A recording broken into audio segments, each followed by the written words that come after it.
Hello guys, तो मैं हूँ तन्मय गुप्ता और मैं नीट यूजी 2021 में ऑल इंडिया रैंक 1 सिक्योर करा था।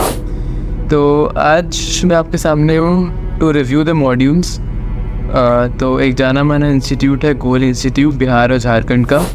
तो आज मैं गोल इंस्टीट्यूट की मॉड्यूल्स का रिव्यू करने वाला हूँ। तो रिव्यू करने से पहले मैं ये बता देता हूँ कि मॉड्यूल का इंपॉर्टेंस क्या होता है नीट में, और मॉड्यूल के आइडियल कैरेक्टरिस्टिक्स क्या होते हैं। तो नीट में सबसे पहले बहुत बार आप लोगों ने सुना होगा कि एनसीईआरटी इंपॉर्टेंट है, एंड वो सबसे ज़्यादा इंपॉर्टेंट है ही। तो जब आपकी एनसीईआरटी पूरी हो जाती है उसके बाद आता है आपकी मॉड्यूल का फंक्शन। तो मॉड्यूल का काम क्या है? जैसे आपकी एनसीईआरटी ख़त्म हुई, आपको कैसे पता कि आपने एनसीईआरटी अच्छे से पढ़ी या इतने अच्छे से नहीं पढ़ी? तो module is a kind of review. एक बार आपने एनसीईआरटी पढ़ ली, फिर आप मॉड्यूल को रेफ़र करोगे और उसके पॉइंट्स गो थ्रू होगे जल्दी, ताकि आपको पता चले जो आपने एनसीईआरटी में पढ़ा है वो थॉरोली पढ़ा है या नहीं। उसके बाद मॉड्यूल की सबसे इम्पॉर्टेंट चीज़ होती है कि उसमें क्वेश्चंस होने चाहिए ज़्यादा से ज़्यादा। नीट एक एमसीक्यू बेस्ड पेपर है, तो जितने ज़्यादा आप एमसीक्यू प्रैक्टिस करोगे उतनी ज़्यादा आपकी रैंक अच्छे आने की चांसेस है। तो दो चीज़ें होनी चाहिए एक आइडियल मॉड्यूल में।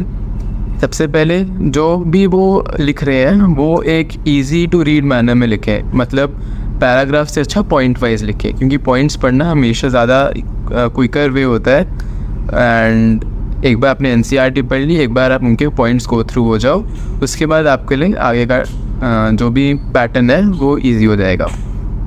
इसके अलावा जितने ज़्यादा क्वेश्चंस हों एक मॉड्यूल में, तो आइडियल मॉड्यूल वो होगी जिसमें पॉइंट वाइज इन्फॉर्मेशन दी है, जिसमें रिव्यू क्वेश्चंस काफ़ी सारे हैं ताकि आप क्वेश्चन प्रैक्टिस कर सकें। और एक बहुत इंपॉर्टेंट पॉइंट मॉड्यूल का जो होना चाहिए आइडियली मॉड्यूल में, देखते हैं इसमें है कि नहीं, जो भी क्वेश्चंस हो या जो भी इंफॉर्मेशन हो वो एनसीईआरटी बेस्ड हो। अब एनसीईआरटी बेस्ड का ये मतलब है ना ही एनसीईआरटी से बहुत ज़्यादा और ना ही एनसीईआरटी से कम। एनसीईआरटी से कम होगा तो आप कुछ ना कुछ पॉइंट मिस कर दोगे एनसीईआरटी का, and that can be very bad for the NEET. तो एनसीईआरटी की सब पॉइंट्स कवर्ड होने चाहिए इस मॉड्यूल में। क्वेश्चंस ऐसे होने चाहिए कि क्वेश्चंस करने के बाद ही आपको लगे कि एनसीईआरटी ऑलमोस्ट कवर हो गई मेरी, फिर से पढ़ने की ज़रूरत भी नहीं है। और साथ में जो प्रीवियस ईयर क्वेश्चंस होते हैं वो होने चाहिए इस मॉड्यूल में।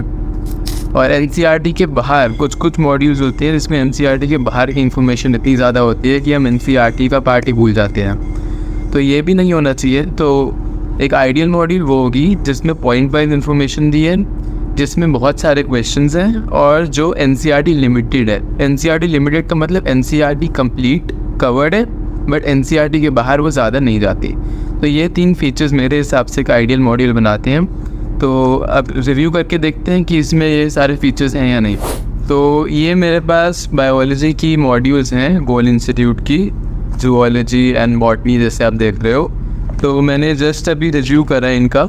तो बॉटनी से शुरू करते हैं। तो जैसा कि मैंने कहा था कि इन्फॉर्मेशन जो है वो पॉइंट वाइज हो तो काफ़ी इजी टू रीड होगा एंड इजी टू मेमोराइज होगा, और आप जल्दी से एनसीईआरटी का गो थ्रू हो सकते हो। तो इसमें इन्फॉर्मेशन पॉइंट वाइज दी है, जो कि काफ़ी अच्छा फीचर लगा मुझे, जो मुझे चाहिए था एक मॉड्यूल में। जो भी दिया है वो पॉइंट वाइज है, एंड इन्फॉर्मेशन जितना मैं देख पा रहा हूँ एनसीईआरटी के अंदर से ही है।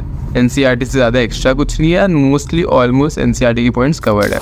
तो रिव्यू करते हुए मैं एक चीज़ फिर से बता देता हूँ कि मॉड्यूल जितनी भी अच्छी हो वो एनसीईआरटी का सब्स्टिट्यूट नहीं होती है। एनसीईआरटी पढ़ने के बाद मॉड्यूल पढ़नी होती है ताकि एनसीईआरटी का क्विक गो थ्रू हो पाए। तो क्विक गो थ्रू के लिए इस मॉड्यूल में काफ़ी अच्छी चीज़ें हैं कि हर चीज़ पॉइंट में दी है। अभी तक जितना भी मैंने देखा है पैराग्राफ कुछ नहीं है, सारा कुछ पॉइंट्स में है। तो पॉइंट्स में आप इंपॉर्टेंट पॉइंट्स को हाईलाइट कर सकते हो, बाद में वही पॉइंट्स पढ़ने होंगे आपको। डायग्राम्स जो इसमें चाहिए that are taken from NCERT, बिल्कुल डायरेक्टली एनसीईआरटी से उठाई है ताकि कोई कन्फ्यूजन ना हो एग्जाम में, क्योंकि नीट में जब डायग्राम्स आएंगी तो वो एनसीईआरटी के बाहर से नहीं आएंगी। तो इसके अलावा प्रैक्टिस पेपर दिए हैं यहाँ पे, जैसे आप देख सकते हैं, और काफ़ी सारे क्वेश्चन हैं। 100 से ज़्यादा क्वेश्चन हैं पर चैप्टर, 150 200 मेरे तो काफ़ी एक्सटेंसिव क्वेश्चन प्रैक्टिस है। ये फर्स्ट चैप्टर ही है और इसमें काफ़ी एक्सटेंसिव क्वेश्चन प्रैक्टिस है, एंड ये मैं पैटर्न सारे चैप्टर्स में सेम देख रहा हूँ। तो जितना मुझे देखने को आ रहा है कि सारी डायग्राम्स इसमें एनसीईआरटी से ही हैं, जो ये काफ़ी अच्छा प्लस पॉइंट है।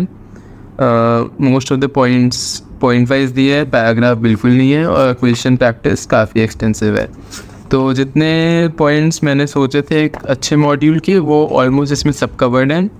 इन्फॉर्मेशन जैसे कि मैंने बताया NCERT बेस्ड है, जो क्वेश्चंस हैं और डायरेक्टली NCERT से बाहर नहीं है। तो ये काफ़ी अच्छे फीचर्स हैं इस मॉड्यूल के। ये थी बॉटनी की मॉड्यूल। अब हम देखेंगे ज़ूलॉजी मॉड्यूल। तो बिल्कुल बॉटनी जैसा, इसमें भी सारे क्वेश्चंस दिए हुए हैं और ये प्रीवियस ईयर क्वेश्चन है। जो मैं बात कर रहा था कि प्रीवियस ईयर क्वेश्चंस इंपॉर्टेंट हैं प्रैक्टिस करना, ताकि हमें पता चले कि किस पैटर्न पे क्वेश्चन आते हैं। और प्रीवियस ईयर क्वेश्चन से ये भी पता चलता है कि NCERT की इंपॉर्टेंस क्या है। ऐसे तो आप बहुत बार सुनते हो कि NCERT इंपॉर्टेंट है, लेकिन आप तभी मानोगे जब आप देखोगे। तो प्रीवियस ईयर क्वेश्चन जब आप देखोगे और इसमें देखोगे कि सब NCERT से हैं, तो आप खुद ही NCERT की इंपॉर्टेंस को समझोगे। तो इसमें ईयर के साथ मेंशन्ड है कि कौन से ईयर में नीट में आया था। तो ये काफ़ी अच्छा पॉइंट है जो हमने सोचा था कि होना चाहिए, एंड थैंकफुली है। एक और अच्छी चीज़ इस मॉड्यूल में दिखी मुझे कि KR टाइप क्वेश्चन दिखते हैं। तो असर्शन रीज़न एक नया पैटर्न आया है नीट में। पहले एम्स के एग्ज़ाम में आया करता था, अब नीट में भी आना शुरू हो गया। तो ये ऐसे क्वेश्चंस है कि आपको इन्फॉर्मेशन सपोज अगर आपको प्रैक्टिस नहीं है, अगर आपको पता नहीं है अटैम्प्ट कैसे होते हैं, तो इसमें आपका बहुत टाइम जाएगा। और साथ में ये क्वेश्चन गलत होने की बहुत प्रोबेबिलिटी है, स्पेशली ऑप्शन 1 और 2 में। तो ऑप्शन 1 ऐसा होता है कि दोनों स्टेटमेंट सही है और दूसरी स्टेटमेंट पहले की सही रीज़न है। और सेकंड ऑप्शन ये होता है कि दोनों स्टेटमेंट अभी भी सही है, लेकिन दूसरी वाली पहले की सही एक्सप्लेनेशन नहीं है। ये डिफरेंस आप तभी बता पाओगे जब आप क्वेश्चन प्रैक्टिस करो। और इसमें AR टाइप के क्वेश्चंस हैं जो कि काफ़ी हेल्पफुल होंगे आने वाले नीट एग्ज़ाम में। अगेन काफ़ी एक्सटेंसिव क्वेश्चन प्रैक्टिस है। एक चैप्टर में कम से कम 150 क्वेश्चंस मुझे दिख रहे हैं। जो भी डायग्राम है वो इधर भी NCERT से ली गई है, NCERT से बाहर कुछ नहीं है। सारे जो भी इनकी इन्फॉर्मेशन है वो NCERT की इन्फॉर्मेशन है, जो कि पॉइंट वाइज अरेंज करके दी है। तो NCERT करने के बाद अगर आप एक बार ये मॉड्यूल पढ़ लोगे, इससे क्वेश्चन सॉल्व कर लोगे, तो आपका चैप्टर काफ़ी स्ट्रेंथन हो जाएगा। तो ये थी बायोलॉजी की मॉड्यूल्स। अब हम देखते हैं केमिस्ट्री की मॉड्यूल।